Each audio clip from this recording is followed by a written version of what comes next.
So today I'm going to talk about Ozempic face. Ozempic face, when you have a wrinkly or saggy skin on your face and neck and hollowing of the face after a massive weight loss. If you are considering this medication called Ozempic, semaglutide or Wegovy, here are the 3 things you should do to avoid Ozempic face.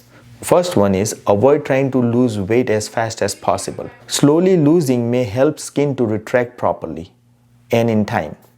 Second thing is focus on nutrition. Stay hydrated and take a multivitamin or proper vitamins on daily basis.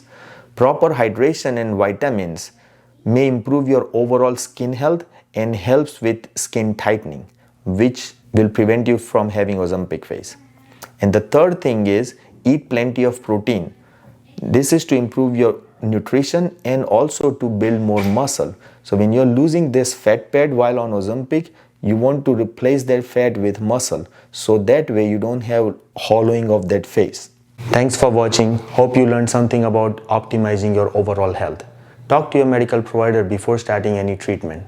Let us know what other topics you want me to cover. Give us a thumbs up if you like the video and subscribe for more videos.